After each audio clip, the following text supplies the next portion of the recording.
сұрақ қоятын кісілер көбірек келсе деп едім.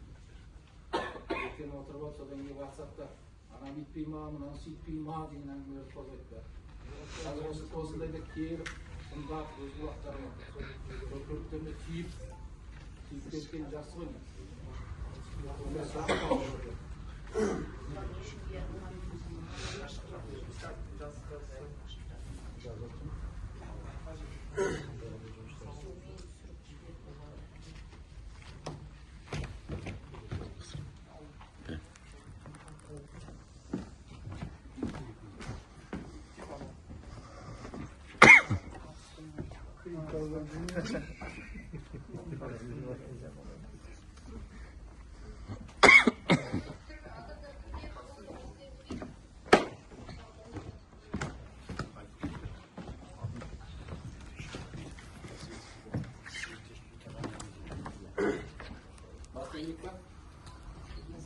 Рұқсат болса да бастайын. Сағат 11-де свет өшеді. Қазір сағат 11-ден 12-ге дейін корректор не келген қағаз. Олар свет өшеді. Бізде тақысын екінші жиналысы 11-де болады. 11-де енді қалай түсіріп олар свет өшеді. Жоқ, не болады? Ол екінші жиналыс дейсіз. Енді анда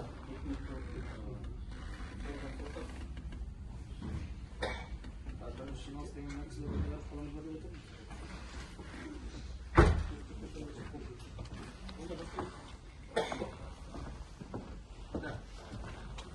Сәлеметсіздер ме? Қатысушылар, менің аты-жөнім Ысқақ Думан Манапұлы, Қоңыз ауылдық округінің әкімі болып лауазымда қызмет атқарамын. Қоғамдық тыңдауларды өткізу ережесіне сәйкес қоғамдық тыңдауларды төрағасы боламын. Естеріңізге сала кетейік, қоғамдық тыңдауларды өткізу ережесіне сәйкес қоғамдық тыңдаулардың барлық процесін бейне жазбасы жүргізіледі. Бүгін 7-11-2025 жылы ашық жиналысқа Қаншоқы кен орны Абай облысы бойынша 2019 жылғы 27 сәуірде берілген нөмірі 78 ЕО лицензиясы аясында қатты пайдалы қазбаларды барлау жұмыстарына әсер етуге экологиялық рұқсат алу үшін құжаттар жиынтығы шығарылады. Белгіленген қызметтің бастамашысы Қазкопия жауапкершілігі шектеулі серіктестік қоғамдық тыңдау ашық деп жарияланады. Қоғамдық тыңдауларды өткізу ережесіне сәйкес хатшыны сайлау қажет. Хатшы қоғамдық тыңдаулар хаттамасын мемлекеттік және орыс тілдерінде сапалы жасауға жауапты болады. Хаттамаға қол қояды және 2 жұмыс күні ішінде хаттаманы бірыңғай экологиялық порталға жүктейді. Ашық дауыс беру арқылы қоғамдық тыңдаулардың хатшысын сайлауды ұсынамын. Қоғамдық тыңдаулардың хатшысы ретінде Ануар Сахановты ұсынамын.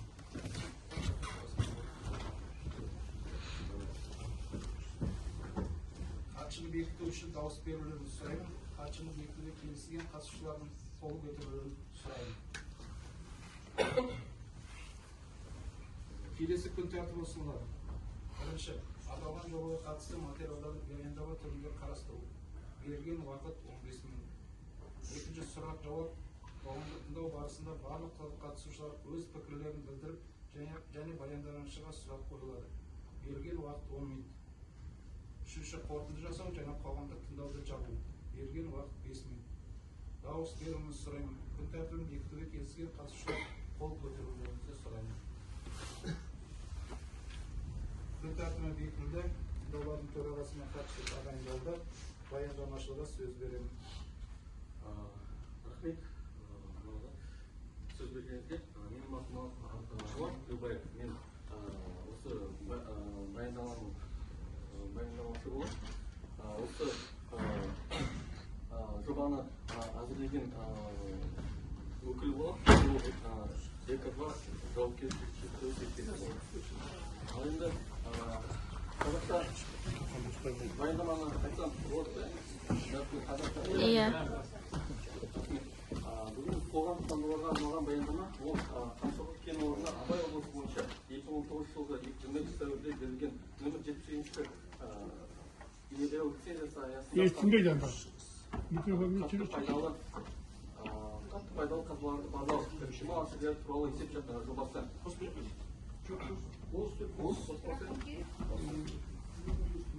Естімей ма?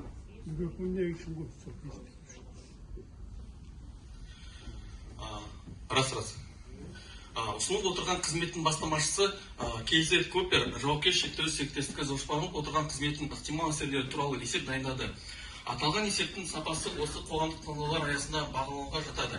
Жоспарланған қызметтердің түрі Қаншоқы кен орны Абай облысы бойынша 2019 жылғы 22 сәуірде берілген нөмір 78 ЕЭО лицензиясы аясында қатты пайдалы қазбаларды барлау. Қазақстан Республикасы жер қойнауы және жер қойнауын пайдалау туралы кодексіне сәйкес KZ Cooper 22 сәуірде 2019 жылы нөмір 78 ЕЭО барлау лицензиясының контурында геологиялық барлау жұмыстарын жүргізу құқығына ие болды. Лицензиялау алаңы 180 блокты қамтыды және 6 жылға дейін жұмыс істеді. 2019-2024 жылдары аралығында орындалған геологиялық барлау жұмыстары және басқа да тарихи деректер 409 шаршы километр құрайтын барлық лицензиялық алаңның контурына оның ең перспективалы бөлуге мүмкіндік берді. Қызығушылық тудыратын және сақталатын лицензиялық аумақтың жалпы ауданы 113 шақырым. Қазіргі уақытта нөмір 78 ЕЭО лицензиясы ұзарту бөлігінде қайта рәсімдеу негізінде KZ Cooper жауапкершілігі шектеулі серіктестік 2024 жылғы 3 қыркүйектен бастап 50 блоктың шегінде геологиялық барлау жұмыстарын жүргізу құқығына ие болды. Лицензияның ауданы 109 км шаршы метр құрайды. Әкімшілік жағынан көзделіп отырған қызмет учаскесі Абай облысы, Абай ауданының аумағына орналасқан жоспарланып отырған қызметке дейінгі ең жақын тұрғын аймақ Жүреқадыр ауылы, солтүстік бағытта 1,2 км қашықтықта орналасқан. Кен орнын игеру маусымдық түрде жүзеге асырылады. Жылы кезеңде 7 ай көлемінде мамыр және қараша аралығында, ауысым ұзақтығы 11 сағат, жылына 210 жұмыс күнін құрайды. Тау-кен жұмыстарының жоспарында барлау жұмыстарын 6 жыл ішінде жүргізу жоспарлануда 2025-2030 жылдары одан кейін ұзартуы мүмкін. Қызметкерлер болжамы саны 50 адам. Әрі қарай қоршаған ортаның жекелеген құрамдас бөліктеріне әсерлерді қарастырамыз. Ауа ортасына әсер атмосфералық ауаға эмиссиялар. Жоспарланған қызметті іске асыру кезінде ластаушы заттар шығындылардың максималды көлемі жылына 1,74 тоннаны құрайды. Жалпы шығындардың максималды көрсеткіші бар шығындылардың негізгі көздері болып, ол дизель электростанциясы, арықтарды үңгілеу, бұрғылау жұмыстары, көлік жұмыстары табылады. Жұмыс істеп тұрған технология жабдықтың атмосфералық ауаның жай күйіне әсерін азайту, олардың жер бетіндегі концепцияларын төмендеу және нормативтен тыс және атмосфераға зиянды заттардың авариялық шығындыларын алдын алу үшін жоспарлау және технологиялық іс-шаралар кешені көзделеді. Персоналдық қауіпсіздік техникасы, өрт қауіпсіздігі ережелеріне және жұмыстарды орындау кезінде пайдалау ережелерін сақтауға оқыту. Екінші, жабдықтарды тұрақты техникалық тексеру, ахуалы материалдар мен жабдықтарды ауыстыру. Үшінші, пайдалу есендігін қамтамасыз ететін материалдар мен жабдықтар қолдану. Төртінші, автокөлік пен арнайы техникалық байқауларды өткізу. Сондай-ақ шығарындылардың уақыттылығын бақылау, жабдықты жоспарлау тексеру мен қамтамасыз етіледі. Төртінші, тау-кен көлік және басқа да жұмыс түрлерін жүргізу кезінде шаңды беттерді автожолдарда қорғау және жылы кезінде гидропылдануды басу тиімділігі 80%. Түтін газдарын тазалау жүйесі бар қозғалғыштармен жабдықталған техника пайдалану, каталитикалық нейтрализаторлар орнатылған. Және жалпы алғанда нысан атмосфералық ауаға әсері рұқсат етілген деңгейде деп бағаланады. Келесі әсері ол су ортасының әсері. Лицензияланған аумақ арқылы Құндызды, Көшікбай, Сарыөзек, Қыстаубай, Рақымжан және Қылышбек өзендерін ағып өтеді. Құзыретті органдар қаралатын аумақтың шекарасында су қорғау аймақтары мен су объектілерінің белгілеуіне белгіленген. Су қорғау аймақтары мен белгілерін белгілеу қағидаларына сәйкес Қазақстан Республикасы су ресурстары және ирригация министрінің 2015 жылғы 9 маусымдағы бұйрығы бойынша су қорғау аймағы 500 метр, су қорғау белдеуі 35 метр деп қабылданады. Жоспарланған жұмыстар су қорғау белдеуінен тыс аймақта жүргізіледі. Бұл мәлімет су ресурстарын пайдалануды реттеу және қорғау жөніндегі Ертіс бассейндік инспекциясы 30 сәуір 2025 жылы нөмір 28 хаттамамен расталынды.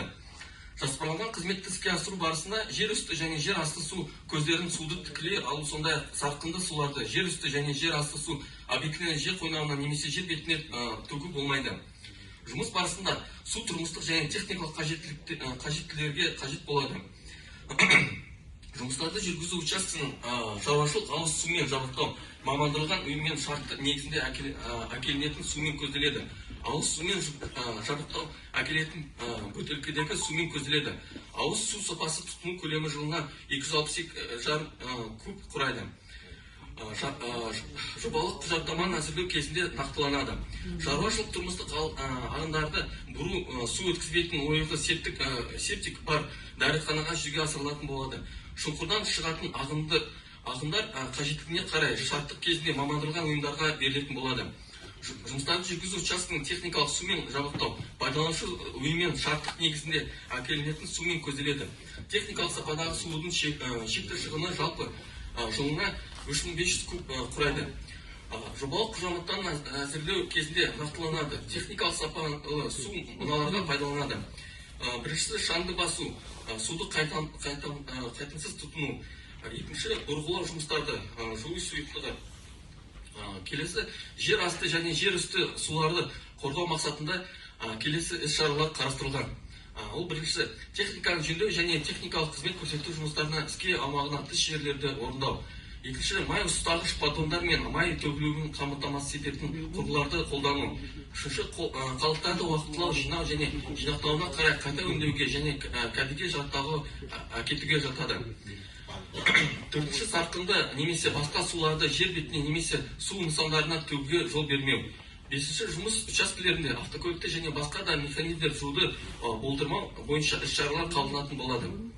Осы шараларды орындау кезінде нысан су ортасына әсер рұқсат етілген деңгейі деп бағаланады. Келесі әсер ету қалдықтар туралы ақпарат. Көзделіп отырған қызмет объектілеріне жұмыс істеу, өндіріс және тұтыну қалдықтарына пайда болуымен сүйемелдіктен болады. Қалдықтардың түзілуінің жалпы шекті көлемі жылына 14 тонна 335 килограмм құрайды. Оның ішінде қауіпті жылына 1 тонна 27 килограмм, қауіпсіз жылына 13 тонна 65 тонна құрайды.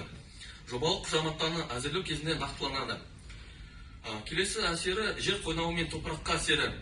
Белгіленген қызметті жүзеге асыру кезінде жер қойнауының әсер ету факторлары болып келесі жұмыс түрлері табылады. Карьер алаңының бір бөлігінен құнарлы топырақ қабатын алу. Ол 1510 куб құрайды. Карьердің жұмыс көкжиектеріне бөлінген траншея мен көлбеу өткелдері үңгілеу 2000 погон метр құрайды. Барлау бұғылау 15000 погон метр. Өткен қазбаларды қалпына келтіру 2910 куб құрайды. Көлік қозғалысы. Жер ресурстарына теріс әсерді азайту және болдырмау үшін көзделіп отырған қызметті жүзеге асыру барысында келесі табиғатты қорғау шараларын көзделген. Бірінші, ұйымдастырылған қоқыс үйіндерінің пайда болуына болдырмау үшін өндіріс және тұтыну қалдықтарының орны бойынша уақытша жинақталу арнайы бөлінген ыдыстарда және қатты жабыны мен қорғаныс борттары бар алаңдарда көзделеді. Екінші, Қазақстан Республикасы заңнамасына сәйкес жер қойнауын пайдалану жөніндегі операциялар жүргізуге бөлінген жер учаскелерін тыс жерлерде өсімдік шымылдысы мен топырақ қабатын бұзуға тыйым салу шараларын қабылдау. Келесі үшінші, жұмыстарды жүргізу аяқталған кейін жер қойнауы және жер қойнауын пайдалану туралы Қазақстан Республикасы кодексінің 197 бабына сәйкес бұзылған жерлерді рекультивациялауды жүзеге асыру және жою актісі бойынша жер учаскесін тапсыру. Нысанның жер қойнауына және топыраққа әсер рұқсат етілген деңгейді деп бағаланады. Келесі әсері өсімдік пен жануарлар әлеміне. 19 мамырда 2015 жылғы Абай облысы бойынша облыстық орман шаруашылығы және жануарлар дүниесі аумақтық инспекциясы мемлекеттік органы және 29 сәуір 2015 жылғы Қазақ орман орналастыру кәсіпорны номер 1509-830 отырған қызмет учаскелеріне ерекше Семей орман хаттамасына сәйкес көзделіп отырған қызмет учаскесі ерекше қорғалатын табиғи аумақ шегінде Семей орманы Таудала филиалын Аякс орманшылығын номер 54, 56, 57, 58 орамдарына орналасқан. 8 майдың 2015 жылғы Ақтазопрым бойынша ақпаратты бойынша көзделіп отырған қызмет учаскесі сәйкес сирек кездесетін және құрып кету қауіпті төнген тұяқ жануарлардың қазақстандық арқа мекендейтін орны және көшіп қону жолдары болып табылады. Қазақстан Республикасының 2004 жылғы 9 шілдегі 593 номер 593 жануарлар дүниесін қорғау ісін мойындату және пайдалану туралы заңның 15 бабы 4 тармағының 2 тармағына сәйкес осы 3 тармақта көзделген жағдайларды қоспағанда сирек кездесетін және құрып кету қауіп төнген жануарлар түрлерінің санының қысқаруына немесе мекендеу ортасының бұзылуына әкеп соғуы мүмкін әрекеттерге жол берілмейді.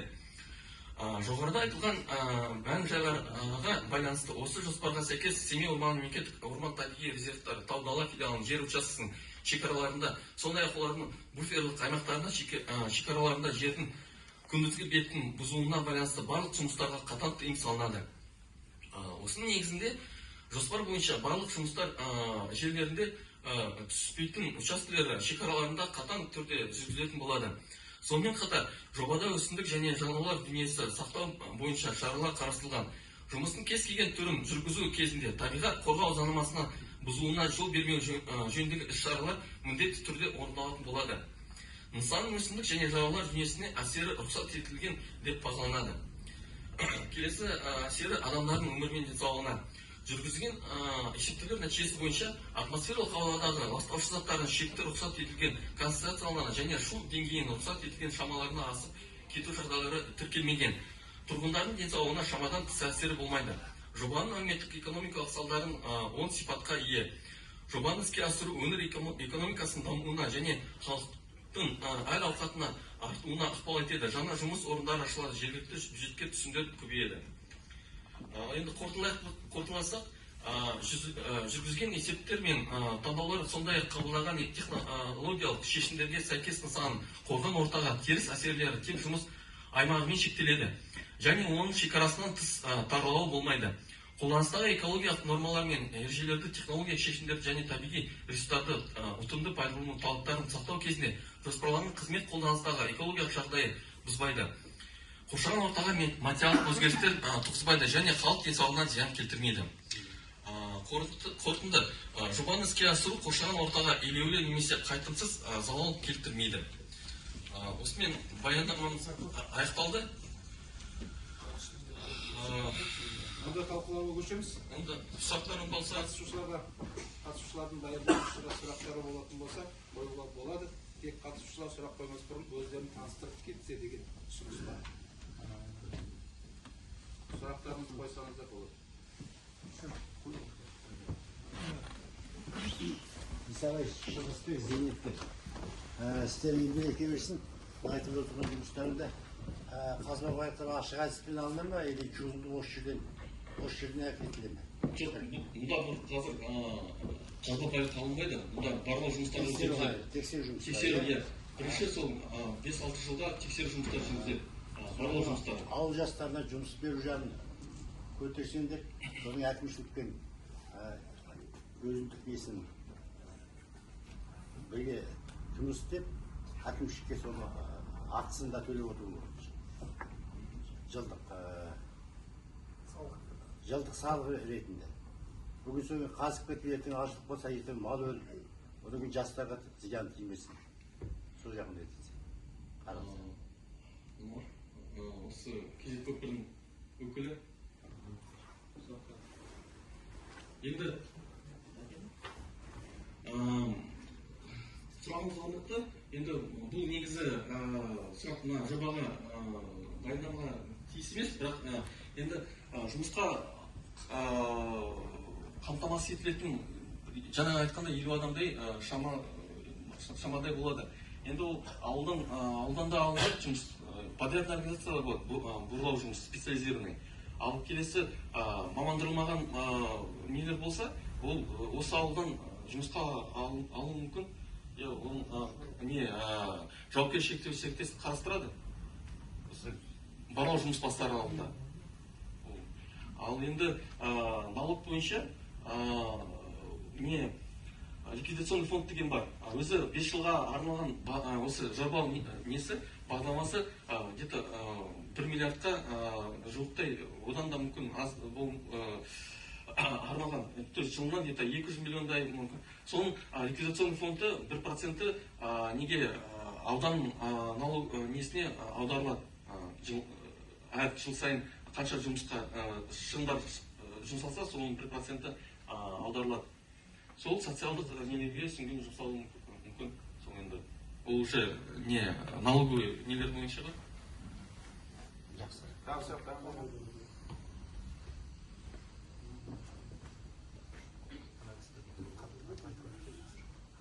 Ардагерлер кеңесінің төрағасы Тәтелік Қайырбек сауалын тұрғын.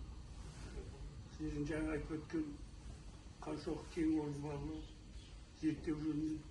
Ол енді кен орны 20-30 жылдай ол барланды болды ғой дейді. 70 жылда бастап тіргеліп жүріп, қазір 40 жыл болды.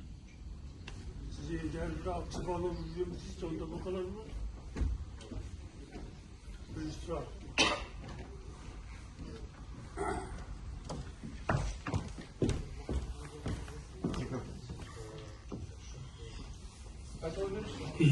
Құтыз ауылы тұрғын Тәтелік Қайырбек ардагерлер кеңесінің төрағасы. Сіз жаңа осы Құтыз ауылда қаншалық кен орнын зерттеу барлау жөнінен әлі 6 жыл жұмыс жүргізіледі дейсіз. Бұл 70 жылдан бастап кен барлау жұмыстары жүргізілген. Біраз етпейді. 40 жыл бойы. Енді тағы 6 жыл жүргізілген немен болады сонда? Нақтылы сіз қандай кен орны бар? Не шығады ол жерден? Кен орнының жұмысы қай уақытта басталады? Халыққа қандай әсері бар? Тұрғын халықтан қанша адам қабылдайсыз жұмыстарға? Жұмыс қай уақытта басталады? Мысалы 26 жылы 1 май не 1 июнь деген сияқты. Соған нақты жауап берсеңіз.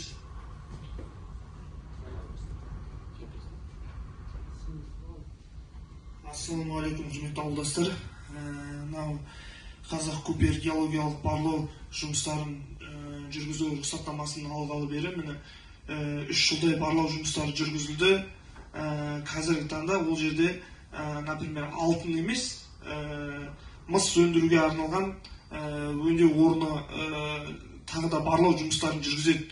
Өйткені бұның алдында істеген кісілер, басқа кісілер істеген, енді қайтадан фирма қайтадан адамдарды, басқа адамдарды назначить етіп, міне обратно біздің ауылымызда міне Ханшоқы кен орнында түсті металдарды толық түрде анықтау үшін жәнегінде геологиялық барлау жұмыстары қайтадан жүргізіледі. И ол жерде қанша жылға жететін және жұмыс жүргізіле ма, және кен орны ашыла ма деген сияқты сұрақтар ғой. Ол жерде әлі белгісіз, әлі геологиялық барлау жұмыстары жүргізіледі. Содан кейін барып қана бұл кісілер бізге айтады. Қазір бұл кісілер енді Қытайдан или басқа да мемлекеттерден иностранный компания емес, өзіміздің еліміздің тоже қазақ азаматтар, өзіміздің бауырларымыз. Енді егер біздің ауылда осындай кен орны ашылатын болса, және Ақтоғайдағы сияқты үлкен болып ашылатын болса, ол онда барлық ауыл тұрғындарына жақсы болады, жұмыс болады, ауылдың жастарына жұмыс болады. Жәнегіндей, егер барлау жұмыстарында ешқандай қорытынды болмаса, жәнегі мед или алтын деген сияқты, бұл жерде алтын емес, адамдардың көбі қазір түсінбей жатыр да. Біздің ауылда, например, алтын шығып жатыр, алтын қазып жатыр, неше түрлі әңгіме.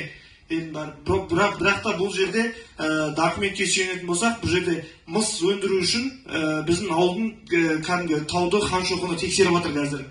Қазір енді биылғы жылы, келер жылы міне жаз айында, маусым айларында қайтадан геологиялық барлау жұмыстары жүргізіледі.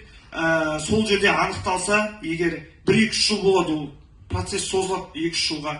И сол жерден анықталып, осыншама жылға жететін мыс болатын болса, егер түсті металл, онда ше үлкен жәнегінде кен орны ашылады ауылда. Ол кезде барлық ауыл тұрғындарына және жастарға барлығына жұмыс болады.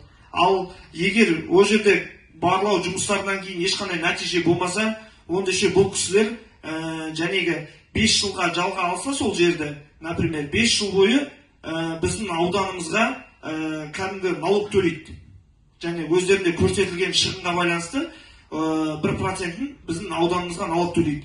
Егер кен орны ашылатын болса, ол кезде, например, ауылымызға жәнегінде біз талаптар қоя аламыз, например, футбольный площадка или басқа бірдемеге көмектесіңіздер, ауылда ауыл күні болған жатыр, той болған жатыр, соған көмектесіңіздер деп біз ондай кезде айта аламыз. Ал қазіргі таңда бұл кісілер биологиялық және геологиялық барлау жұмыстарын жүргізеді. И сол жерден ештеңе шықпайтын болса, біз бұл кісілерге ешқандай неме қоя алмаймыз, талап қоя алмаймыз. Например, ол кісілер жұмыс істеп, және жерді алған, жалға алған жылдарына өздері үкіметке заң бойынша налог төлейді. Ал қалған жәнегі барлау жұмыстарын жүргізу мақсатында біздің ауылымыздан, например, 20 шақты адамды жұмысқа алу мүмкін. Например, буравиктер және көмекшілері деген сияқты водительдер, тағы да басқа, например, асхана тамақ істейтін кісілер, жәнегі поварлар, сондай кісілерді біздің ауылдан жұмысқа алу мүмкін.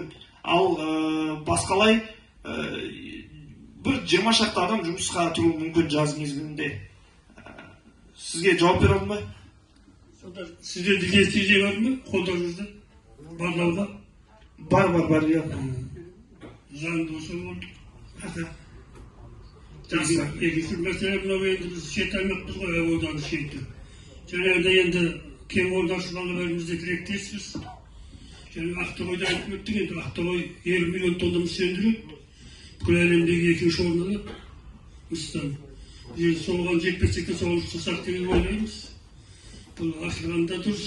Жаңағы енді жерлік жерде біз экология қойырыз. Полигон аймағында тұрғаннан кейін 35 жыл болды, әлі шешілген жоқ. 92 жылдан бері шешілетін түр көрінбейді.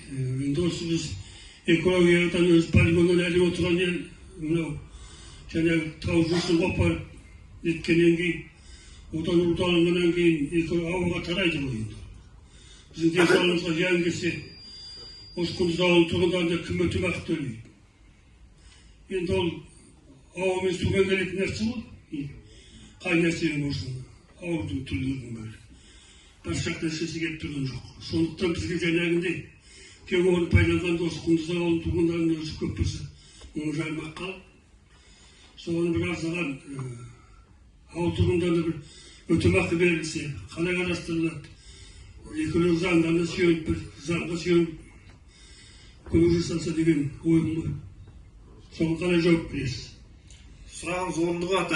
Қазір енді жәнегі эколог міне Ануар түсіндірді, жәнегіндей кен орны салынып, ауылға, табиғатқа, жәнегі біз мал шаруашылығымызға зиян келтіретіндей болса, ондай үлкен кен орны салынып, ол кезде уже тексереді, эколог мамандар тексеріп, жәнегіндей сұрақтардың бәріне басшылық арқылы өздері жауап береді. Қазіргі таңда бұл барлау жұмыстарын ғана жүргізеді, тағы да айтамын, соған байланысты бұлар жұмыс істей ма, істемей ма, соны бар болса істейді, жоқ болса істемейді ғой. Үшінші сұрақ мынау, сізден және барлау жұмысты толық аяқтағаннан кейін ауыл тұрғындарымен жаңағыдай осы қоғамдық тыңдау өтеді ғой. Сонда кен орнының бар жоғын туралы анықтап айтасыз ғой. Не бар, не жоқ, қалай өндіріледі, қандай тәртіппен алынады, адам денсаулығына қандай зияны бар, зияндық жағын енді кемшілік зиян болмау жағын ойлайды ғой адам денсаулығына. Сонда енді қай уақытта бастайсыздар барлауды? Биыл 26 жыл.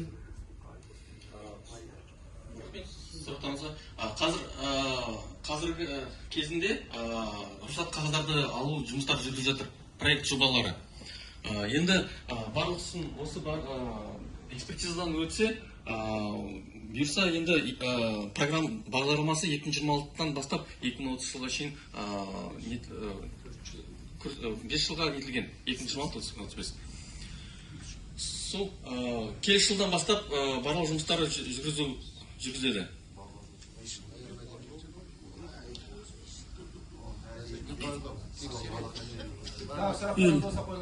Сіздерден бір ай, енді бәрі қазақ азаматтарсыңдар ғой, ат жөндерін толтырмаймыз, қандай тауар істейсіздер. Енді осы Құндыз ауылында жұмыс істегенге сіздерді тануымыз керек қой. Ат жөндеріңіз қандай қызмет, қандай тауар істейсіздер. Осы ең барлау жұмысында. Мен жауапкершілігі шектеулі серіктестік ЭК2 деген осы жобаны әзірлеген кісінің өкілімін. Осы жобаны жасаған, дайындаған Ал негізі оператор объекта ол кім барлау жұмыс жасайтын? Ол KZ Копер жауапкершілігі шектеулі серіктестігі. Оның өкілі мына жақта отыр, сол хаттамашы ретінде сайландық, Ануар ата Мұсаханов. Сіздің сонда офистеріңіз қайда? Алматы ма, Астанада ма? Ау. Конторларыңыз негізі отыратын жерлеріңіз. Офис. Жоба әзірленген, ол Өскеменде. Жарайды, түсінікті. Рахмет.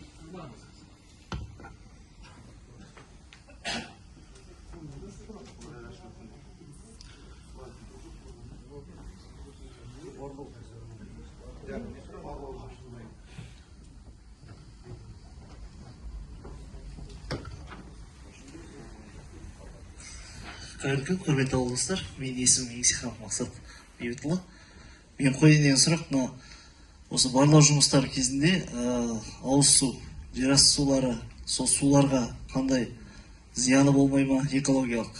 Және өздеріңіз презентацияда келтіріп қойыпсыздар, суға 500 метр көлемде қойылғанда. Енді құзыретті органдар суды белгілемеген деп қойыпсыздар. Сіздер қандай өзендердің маңынан қазасыздар, сол туралы айтып кетсеңіздер. Барлауда нақты көрсету керек қой, нақты объектілерді. Сол объектілердегі карта бойынша өзендер бар. Сол өзендердің жерасты суларына байланысты. Қазір.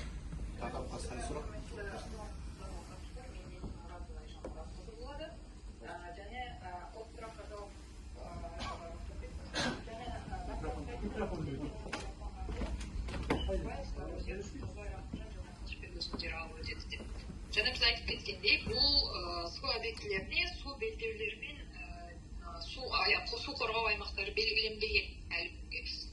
Бірақ оны белгіленбеген жағдайда су кодексіне сәйкес су қорғау аймағы 500 метр болып табылады, ал су қорғау белдеулері 35 метр деп қабылданатын болады. Су кодексіне сәйкес су қорғау аймағында, яғни 500 метр аралығында жұмыс жасауға рұқсат етіледі. Ол арнайы түрде ертіс инспекциясына бүкіл проектті жолдаймыз, олармен келісу жұмыстары жүргізіледі.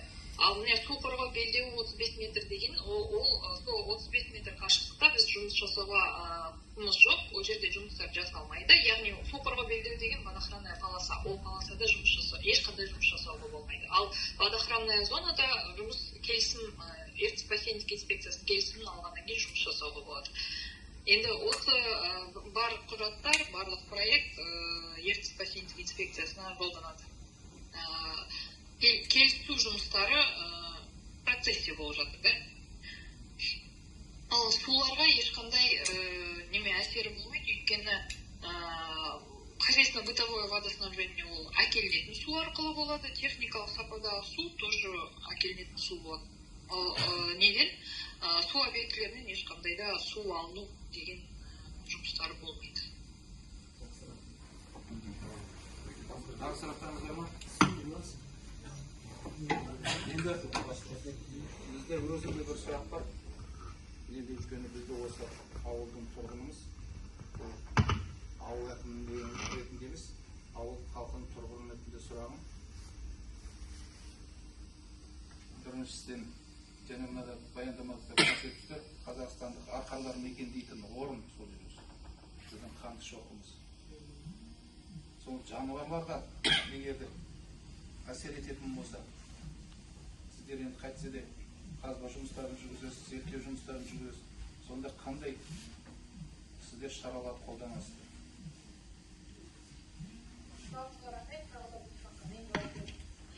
Жаңа біз айтып кеткендей, біздің участок проведения работ Талдалы филиалының Аягөз орманшылығының номер 54-56-58 орман орамдарында орналасты деген хаттарымыз бар. Енді осыған сәйкес біз қазір тағы да Семей орманы мекемесімен тағы да келісім жұмыстарын жасап жатырмыз. Осы біздің жалпы аумақтан 3 участке белгіленген болатын. Сол учаскені ерекше қорғалатын табиғи аумақ аймағынан шығарып болғанда солға кірмейтін аумақтан 3 участке неметілді, таңдалды және сол учаскелерде жұмыстар жүргізілетін болады. Ал қазақстандық арқардың мекендеу жолдары бар, дегенмен біз арнайы шаралар жазып шыққанбыз осы проектте, және ол шараларға міндетті түрде жұмыс учаскесін қоршау жұмыстары болады, және персоналды оқыту жұмыстары болады міндетті түрде, және де егер өсімдіктер немесе жануарлар немететін болса, пайда болатын болса, ол міндетті түрде қорғауға алынады. Одан кейін бізде алдында да жұмыс істеді, бізде Қандышоқыда сіздердің өкілдеріңіз, кәсіпкерлердің азаматтары келіп болады деген азамат жұмыс істеген осыдан 2 жылдай бұрын. Олар да 1-2 жыл жұмыс істеді, қазба зерттеу жұмыстарын жүргізуден кейін олар кеткеннен кейін ол жақта жаңағы зерттелген тастар, тағы басқа дүниелердің қалғаны анықталды. Осы азаматтар біледі сол кезде. Олар тауда үйіліп жатты, ол жақта далаға зиян келтірді. Сондықтан да біздің негізгі ойымыз осы жерде қоғамдық тыңдауда айтайын дегенім, біз өз тарапымыздан да қалмай ауыл тұрғындарынан жаңағы комиссия құрып, ақсақалымыз бар, учаске полиция бар, тағы да бір азаматтар тартып отыр. Сіздердің мына қазба жұмыстарына бақылау, тексеру жұмыстарын жүргізуге құқылымыз ғой. Соның біз осыны жүргізе отырып, видео және тағы басқа түсіріп, оны жәнегі белгіленген өкіл полиция қызметкерлеріне беріп, егерде бұзылып жататын болса, онда біз заңдылыққа тартуға толық мүмкіндігіміз бар. Сондықтан да сіздермен бірлесе бұл жұмысты жүргізуіміз керек деп ойлаймын. Енді алдыңда болған дүние болды, ол кезде кеткен қателік кетті, бірақ біз ол қателіктің орнын толтыруымыз керек. Алдағы күндерде ондайға жол бермеуіміз керек. Өйткені бұл жер біздің туып өскен, осы жерде тұрып жатқан азаматтарға өте қымбат. Сондықтан да бізге ең бірінші денсаулық керек, және ауыл халқының тұрақты кейінгі ұрпаққа қалдыратын дүниесі болу керек деп есептеймін. Иә, бұл өте дұрыс замечание деп ойлаймын. Және де айтып кетті ғой, осы жұмыстардың бәрін аяқталғаннан кейін Қазақстан Республикасының жер кодексінің 197 бабына сәйкес бұл бұзылған жерлер міндетті түрде жер культивациялауға жатады. Культивация өткізгеннен кейін акт ликвидация бойынша жер учаскесін тапсыруға міндетті болады.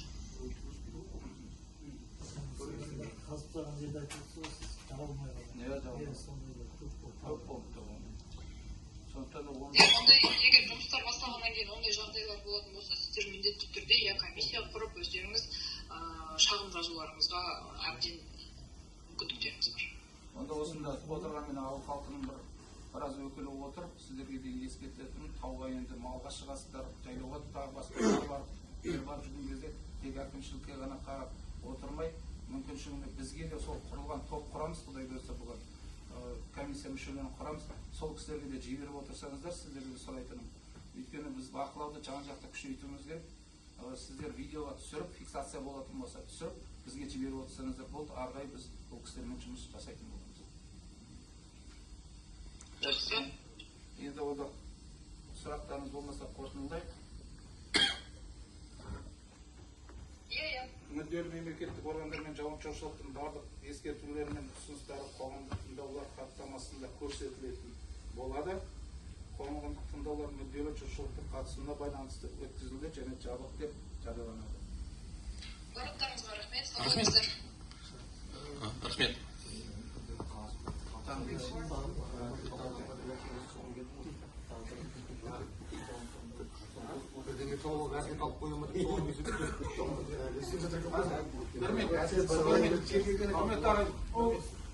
Қазір бізде екінші тыңдау бар екен. Сағат 11-де. Біздің айтамын, мен 11-ге дейін тосып отырмай, қазір тез өткізіп жіберсек сол қоғамдық тыңдауды. Бұл екінші тақырып, басқа тақырып.